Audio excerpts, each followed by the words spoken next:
প্রিয় ছাত্রছাত্রী যারা West Bengal Council of Higher Secondary এডুকেশনের ক্লাস 12-এ পড়ছো ইকোনমিক্স সাবজেক্টটি নিয়ে, তাদের জন্য প্রতি চ্যাপ্টার অনুযায়ী যে ধরনের এমসিকিউ তোমাদের পরীক্ষায় আসবে সেইভাবে দিয়ে আসছি।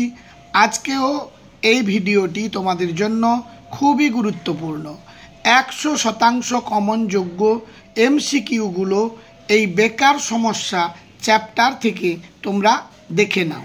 প্রথম থেকে শেষ পর্যন্ত প্রশ্নগুলো দেখো।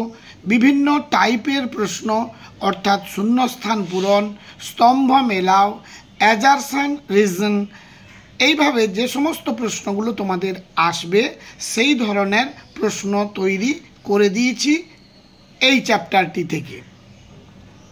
সবার আগে বলি, যারা আমার চ্যানেলে নতুন তারা চ্যানেলটিকে সাবস্ক্রাইব করো এবং বন্ধুদের মধ্যে শেয়ার করতে ভুলে যেও না। তাহলে আলোচনা শুরু করি। প্রথম প্রশ্ন, উৎপাদন কার্যে অংশগ্রহণকারী সাবালক জনসংখ্যার শতাংশকে কি বলা হয়?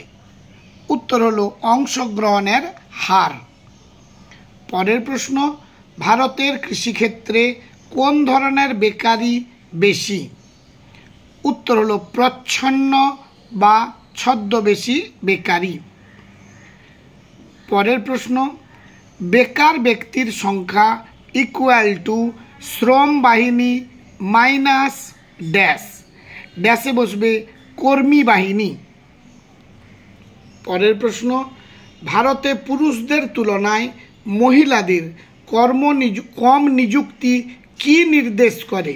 উত্তর হলো অর্থনৈতিক অনগ্রসরতা ও সামাজিক পশ্চাৎগামিতা।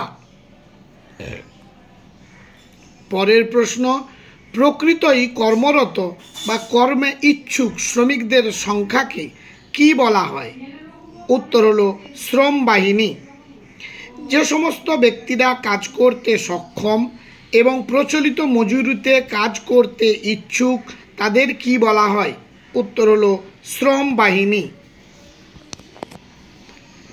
এবার চলো পরবর্তী প্রশ্নটা দেখে নাও।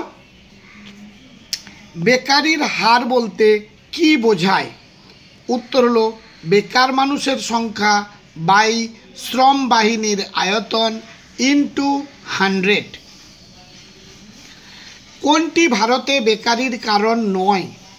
1 নম্বর পয়েন্ট আছে ধীরে অর্থনৈতিক প্রসার, কুটির ও ক্ষুদ্র শিল্পের প্রসার, শ্রমিকের সীমিত চলনশীলতা, জলসেচ ব্যবস্থার অভাব। এখানে সঠিক উত্তরটি হবে কুটির ও ক্ষুদ্র শিল্পের প্রসার। পরের প্রশ্ন, কর্মহীন প্রসার বা উন্নয়ন বেকারি তৈরি করে কারণ কি? উত্তর হলো প্রযুক্তি দ্বারা উন্নয়ন বা প্রসার চালিত হয়। যে অবস্থায় নিয়মিত ক্ষেত্রে কর্মী বাহিনীর শতাংশ কমে এবং অনিয়মিত ক্ষেত্রে এর শতাংশ বাড়ে তাকে কি বলা হয়? উত্তর হলো অনিয়মিতকরণ। পরের প্রশ্ন, অংশগ্রহণের হার বলতে কি বোঝায়?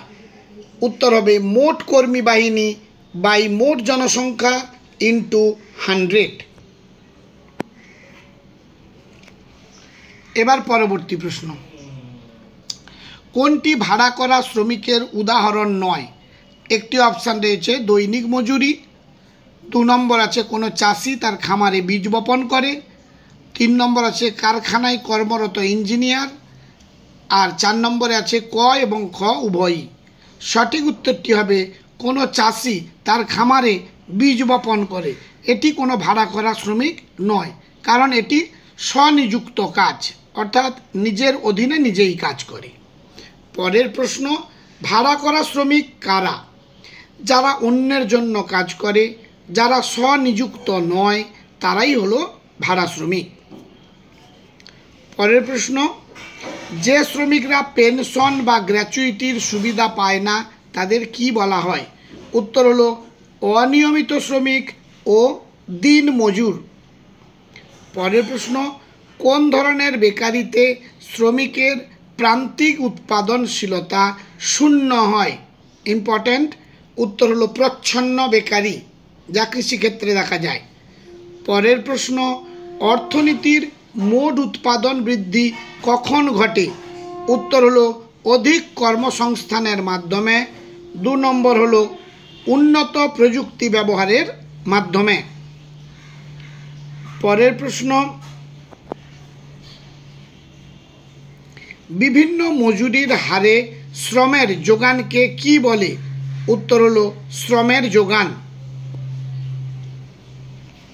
পরবর্তী প্রশ্নে যাব। কর্মী বাহিনী বলতে কি বোঝায়?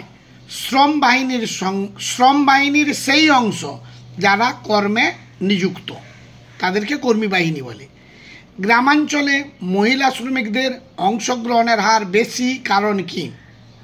1 নম্বর হলো দারিদ্র্যের কারণে মহিলারা লেখাপড়া ছেড়ে কাজ করতে বাধ্য হয়। 2 নম্বর হলো পরিবারের আর্থিক আয় কম হওয়ার কারণে পরিবারকে সাহায্য করতে মহিলারা এগিয়ে আসে। পরের প্রশ্ন, মরশুমি বেকারির আয়তন কার উপর নির্ভর করে? উত্তর হলো বিভিন্ন রাজ্যে কৃষির অবস্থা এবং বিভিন্ন রাজ্যে কৃষির আয়তন। এবারে দেখো কয়েকটি শূন্যস্থান পূরণ। ড্যাশ শ্রমিকরা হলো দিনমজুর, অনিয়মিত। ভারতে কর্মনিয়োগের উৎস হিসেবে ড্যাশ ক্ষেত্রের প্রাধান্য বেশি? প্রাথমিক ক্ষেত্র। তার মানে কৃষিকে প্রাথমিক ক্ষেত্র হিসেবে বিবেচনা করা হয়েছে। পরের প্রশ্ন, বেকারির সমস্যা আসলে ড্যাশ সমস্যা? দারিদ্র্যের সমস্যা। ড্যাশ ক্ষেত্রের উদ্যোগে লোক নিয়োগ করে সরকার সরাসরি নিয়োগ সৃষ্টি করে? সরকারি। মরশুমি চরিত্রের জন্য ঘটে থাকে ড্যাশ বেকারি? মরশুমি। বিভিন্ন মজুরির হারে শ্রমিকের যোগানকে বলা হয় ড্যাশ? শ্রমের যোগান। এবারে দেখো কতগুলো সত্য মিথ্যার জন্য দিয়েছি লাইনগুলো, ইম্পর্টেন্ট দেখে। কর্মবাহিনী হলো শ্রম শক্তির একটি অংশ, এটি হলো সত্য। ঋতুগত বেকারি কৃষির সঙ্গে সম্পর্কিত নয়, এটি ফলস অর্থাৎ মিথ্যা। শিক্ষাকে বেশি গুরুত্ব দেওয়ার তাৎপর্য হলো অল্প বয়সে কাজের জন্য কম গুরুত্ব দেওয়া, সত্য। গ্রামীণ এলাকায় মহিলা কর্মী বাহিনীর শতাংশ কম, মিথ্যা। ভারতে শিক্ষা ব্যবস্থা কর্মসংস্থানমুখী নয়, সত্য। অনিয়মিত ক্ষেত্রের শ্রমিকেরা শ্রমিক সংখ্যা গঠন করতে পারে, ফলস। কর্মহীন প্রসার দীর্ঘস্থায়ী বেকারি ঘটায়, এমনকি যখন জিডিপি বৃদ্ধি পায় তখনও, সত্য।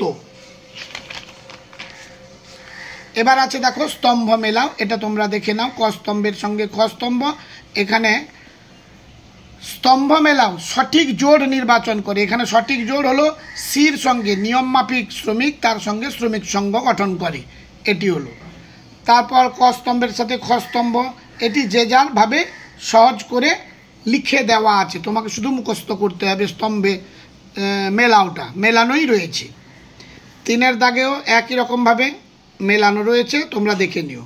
ভাড়া করা শ্রমিক, স্কুলে কর্মরত শিক্ষক, অংশগ্রহণের হার মোট কর্মী বাহিনী বাই মোট জনসংখ্যা ইন্টু 100, সংগঠিত উদ্যোগ 10 বা তার বেশি শ্রমিক ভাড়া করা উদ্যোগ, কর্মহীন প্রসার দীর্ঘস্থায়ী বেকারি ঘটায়। এবারে কয়েকটা বিবৃতি ও কারণ দেওয়া আছে। অ্যাজারশন রয়েছে আমাদের দেশে মহিলা শ্রমিকের সংখ্যা কম ধরা হয়।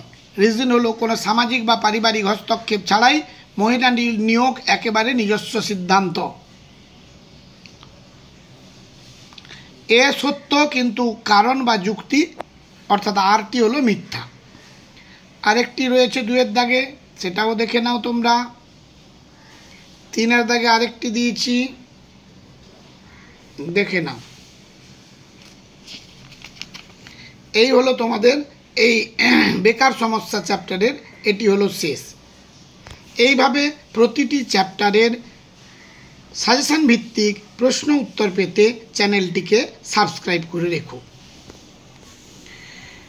আর যদি কারোর political science, education, sociology, ENVS, nutrition, history, এই এডুকেশান প্রতিটি সাবজেক্টের কিন্তু এইভাবে দেওয়া হয়েছে চ্যানেলে। তোমরা চ্যানেলটিকে সার্চ করে একটু সাবস্ক্রাইব করে দিও এবং ভিডিওর শেষে একটি লাইক করে দিও অন্তত। আজ তাহলে এই পর্যন্ত, সবাই ভালো থেকো, দেখা হবে পরবর্তী ভিডিওতে।